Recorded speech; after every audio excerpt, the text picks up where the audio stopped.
بسم اللہ الرحمن الرحیم۔ ابتدا رب جلیل کے بابرکت نام سے جو بے شک دلوں کے بھید خوب جانتا ہے۔ دیکھتی آنکھوں، سنتے کانوں، آپ کو السلام علیکم۔ انسانی اسمگلنگ، خوفناک حقائق، قسط نمبر 3۔ انضمام کی راہ میں زبان، مذہب اور نسل رکاوٹ بنتی ہیں۔ نسل فرق اگر بہت نمایاں ہو تو مکمل انضمام مشکل ہو جاتا ہے۔ امریکہ میں گورے مکمل اور کالے کا امتیاز کئی سو سال گزرنے کے بعد بھی قائم ہے۔ وہاں کے لیے یہ ایک مشکل مسئلہ ہے کہ اس کے لیے رنگ، شکل اور صورت کا بدلنا انسان کے بس میں نہیں ہے۔ مذہبی فرق اکثریت کے مذہب کو قبول کر لینے سے دور ہو سکتا ہے، لیکن اس پر عمل کرنا بہت مشکل ہے۔ دنیا میں شاید ہی کوئی ایسی جماعت ہو جو مذہب تبدیل کرنے پر تیار ہو۔ زبان کا فرق مٹنے میں وقت لگتا ہے، لیکن مٹ جاتا ہے۔ امریکہ میں انگلش، جرمن اور فرینچ بولنے والوں کے درمیان تصادم انگلش کو قومی زبان اختیار کرنے کے بعد آہستہ آہستہ ختم ہو گیا ہے۔ ماضی میں جن اہم بین الاقوامی خطوں سے نقل و وطن ہوئی، افریقہ نقل وطن کی کہانی پرانی ہے، اتنی پرانی کہ اس کے زمانے کا صحیح طور پر اندازہ لگانا ممکن نہیں۔ قدیم زمانے کا ذکر ہے کہ افریقہ سے جتھوں کی شکل میں قافلے نکلے، بحر احمر اور خلیج کے ساحل سے ہوتے ہوئے مکران آئے اور مشرق کی طرف اپنا سفر قائم رکھا۔ بحر الکاہل کے بعض جزیروں تک پہنچ گئے۔ راستے میں یہ قافلے رکتے رہے اور کچھ لوگ وہیں آباد بھی ہوتے رہے۔ چین سے امریکہ میں نقل مکانی کا ایک تاریخ ساز سلسلہ مشرق بعید چین سے شروع ہوا۔ یہاں سے قافلے شمال مشرق کی طرف روانہ ہوئے، الاسکا میں داخل ہوئے، کچھ وہاں رہ گئے، کچھ کینیڈا کے شمال میں آباد ہوئے، وہی آج سمیکو کہلاتے ہیں۔ لیکن بڑا قافلہ جنوب کی طرف چلا، کینیڈا سے گزرتا ہوا USA آیا، وہاں سے چلتا ہوا میکسیکو اور پھر جنوبی امریکہ پہنچ۔ یہی شمالی اور جنوبی امریکہ کے قدیم باشندے ہیں جو امریکن انڈین کے نام سے مشہور ہیں۔ وسطی ایشیا سے نقل مکانی 4000 سال پہلے ایشیا ہجرت کا ایک اہم مرکز بنا۔ یہاں سے نقل وطن کرنے والوں کا قافلہ ترکی، ایران، افغانستان اور برصغیر پاک و ہند میں داخل ہوا، ایک دوسرے قافلے سے مغرب میں داخل ہوا اور ایک دوسرے قافلے نے مغرب کا رخ کیا اور روس سے ہوتا ہوا شمال مغربی یورپ میں آباد ہوا۔ تیسرے قافلے نے چین اور دوسرے نے مشرقی ایشیائی ممالک کو اپنا وطن بنایا۔ وسطی ایشیا سے نقل مکانی کرنے والے یورپ مغربی، جنوبی اور مغربی ایشیا کی تاریخ پر کافی اثر انداز ہوئے۔ یورپ سے امریکہ، آسٹریلیا اور نیوزی لینڈ میں نقل مکانی ہجرت کے چھوٹے چھوٹے واقعات ہر زمانے میں رونما ہوتے رہے، لیکن زمانہ حال میں ایک بڑا واقعہ 19ویں اور 20ویں صدی میں پیش آیا۔ اس کا تعلق یورپ سے شمالی امریکہ، جنوبی امریکہ، آسٹریلیا اور نیوزی لینڈ کی آباد کاری سے ہے۔ سب سے زیادہ تارکین وطن USA پہنچے، جہاں 75 سال میں 1840 عیسوی سے 1914 عیسوی تک 5 کروڑ افراد آباد ہوئے۔ 1914 عیسوی میں پہلی عالمی جنگ واقع ہوئی۔ اس کے بعد نقل وطن کا یہ سیلاب تھم گیا۔ یورپ سے اس نقل وطن کو بڑی اہمیت حاصل ہے۔ اس کے بعد اتنی بڑی تعداد میں ہجرت کا واقعہ پیش نہیں آیا۔ امریکہ، آسٹریلیا اور نیوزی لینڈ جہاں چند قبائلی آباد تھے، کروڑوں نفوس کا وطن بن گیا۔ یہ علاقے تیزی سے ترقی کرنے لگے اور آج دنیا کے ہر شعبے میں اہم کردار ادا کر رہے ہیں۔ ایک زمانے تک نقل وطن پر کوئی پابندی نہیں تھی۔ USA کی ابتدائی دور میں مغربی یورپ سے آباد کار آتے تھے، اس کے بعد جنوبی اور مشرقی یورپ سے یلغار شروع ہوئی، پھر جاپان، چین اور جنوبی ایشیا سے بھی محدود تعداد میں امریکہ میں بسنے کے لیے کچھ لوگ آئے۔ مغربی یورپ کے آباد کاروں کو جنوبی اور مشرقی یورپ اور ایشیائی تارکین وطن کی آمد پسند نہیں آئی، اس لیے امریکہ میں 1875 عیسوی کے بعد داخلہ پر طرح طرح کی پابندیاں لگائی گئیں۔ دن گزرنے کے ساتھ ساتھ پابندیاں سخت ہوتی گئیں۔ کوٹا سسٹم کے ذریعے تارکین وطن کی آمد پر مؤثر پابندی لگائی گئی، جو آج بھی نافذ ہے۔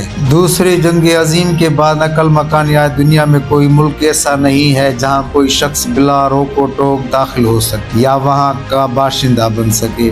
ان پابندیوں کے باوجود دوسری جنگ عظیم کے بعد 1945 نقل مکانی کے بہت سے واقعات پیش آئے۔ جنگ سے मुतासर अफराद यूरोप से नकल मकानी करके अमेरिका, ऑस्ट्रेलिया और न्यूजीलैंड चले गए। 1947 में पाकिस्तान वजूद में आया तो बड़े सगीर की तकसीम के नतीजे में लाखों मुसलमान इंडिया से पाकिस्तान और लाखों सिख और हिंदू पाकिस्तान से इंडिया चले गए। इसराइल बनने के बाद लाखों यहूदी यूरोप से इसराइल में दाखिल हुए और लाखों मुसलमान को अपना वतन फलस्तीन छोड़ना पड़ा। इसी तरह कोरिया और वियतनाम की जंग के बाद मुतअद्दिद अफराद नकल मकानी के अमल से गुजरे।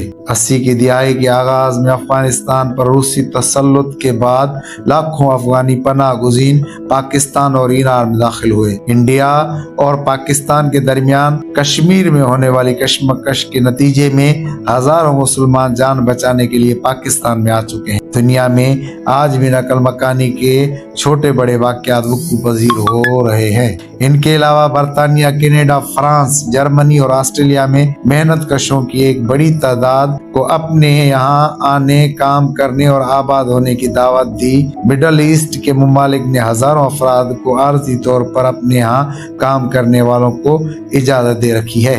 अंदरून मुल्क नकल मकानी शहर के वजूद का बुनियादी मकसद मरकजी खिदमत अंजाम देना होता है। जब मुल्क में सनत और तिजारत को फरोग मिलता है तो शहर तरक्की करते हैं, शहरी आबादी बढ़ने लगती है। बेहतर तालीम, इलाज, मुआवजा और तफरीही सहूलतों की कशिश के सबब शहर की आबादी बढ़ती रहती है। सनती इनकलाब के बाद यूरोप में देहातों से शहरों की तरफ नकल मकानी का एक सैलाब उमड़ आया। इसके अलावा USA, कनाडा, ऑस्ट्रेलिया और न्यूजीलैंड में शहरों की जानिब नकल मकानी में तेजी आई। इसके बाद जनूबी अमेरिका, एशिया और अफ्रीका के मुमालिक में नकल मकानी हुई। पाकिस्तान में भी शहरी आबादी में इजाफा हो रहा है, लेकिन देहातों से आबादी का इनखला पाकिस्तान में आज भी देही आबादी में इजाफा हो रहा है। अगरचे शहरों की तरफ रुख करने वालों की तादाद बढ़ रही है, लेकिन जरूरी नहीं कि वो बड़े शहरों में जाकर आबाद हों।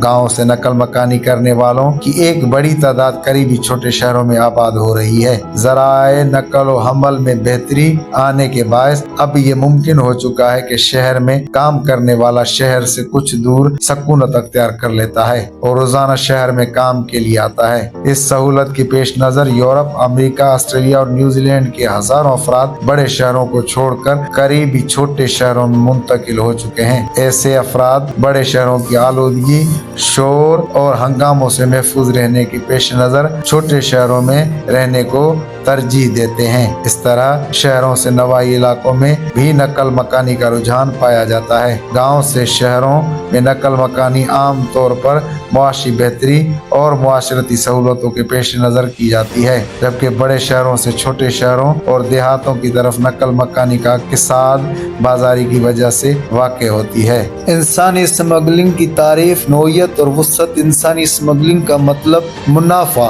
की गर्ज से किसी शख्स का जिनसी इस्तेहसाल करने, गुलाम रखने, जबरी मुशक्कत या जबरी शादी करने के मकसद के लिए इंसानों की गैर कानूनी तिजारत लिया जाता है। खास तौर पर बच्चों और औरतों को मज़कूरा मकासद के लिए इस्तेमाल करना। इंसानी स्मगलिंग इस वक्त दुनिया में मंशियात की स्मगलिंग के बाद दूसरी बड़ी गैर कानूनी मुनाफा बख्श इंडस्ट्री बन चुकी है, जिससे अरबों डॉलर कमाए जाते हैं। 2004 में इसके जरिए 5 बिलियन अमेरिकी डॉलर मुनाफा कमाया गया, जबकि इंसानों की इस गैर कानूनी तिजारत का बैनुल-अक़वामी सालाना मुनाफा 2008 ईस्वी में 31.3 बिलियन अमेरिकी डॉलर तक पहुंच चुका था। अक़वाम मुत्तहिदा और बैनुल-अक़वामी लेबर ऑर्गेनाइजेशन के मुताबिक हर साल 127 मुल्क में से 25 लाख अफराद 137 ममालिक में स्मगल किए गए।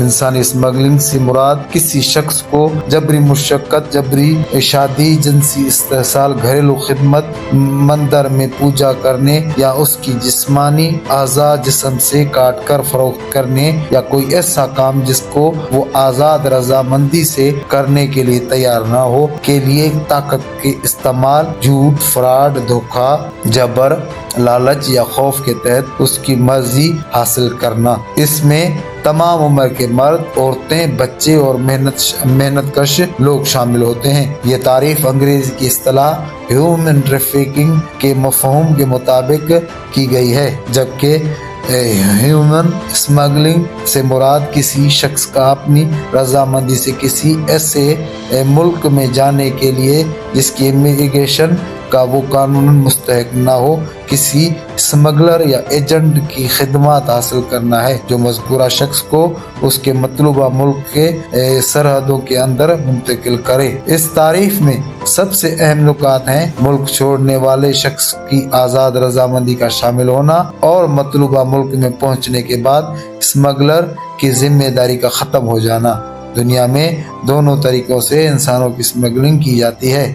International centre for migration policy development के मुताबिक रियासत के खिलाफ ये ह्यूमन स्मगलिंग एक खिलाफ जुर्म है जिसमें स्मगलिंग का शिकार होने वाले फर्द की बुनियादी इंसानी हुकूक पामाल नहीं होते और न ही अवाम उन्नास की जिंदगी इससे मुतासिर होती है, जबकि ये अमल इमिग्रेशन कानून की खिलाफ वर्जी के जुमरे में नहीं आता। इसके बरअक्स ह्यूमन ट्रैफिक फर्द के खिलाफ जुर्म करार दिया गया है।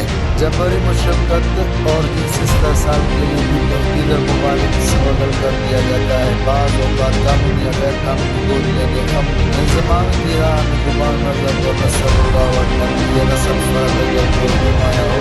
बाज़ औक़ात कानूनी या गैर कानूनी गोलियां देने का अमल छोटे बच्चों और हमला औरतों की स्मगलिंग का बायस बनता है। डेविड हैम की रिपोर्ट के मुताबिक इंडिया और अमेरिका के दरमियान बच्चों के गोद लेने के निज़ाम में कई स्कैंडल सामने आ चुके हैं। हर साल एशिया, मशरकी यूरोप, शुमाली अमेरिका से हज़ारों की तादाद में ऐसे बच्चों को स्मगल करके अमेरिका और यूरोप में फ़रोख्त कर दिया जाता है जिनका जिनसे इस्तेहसाल किया जाता है।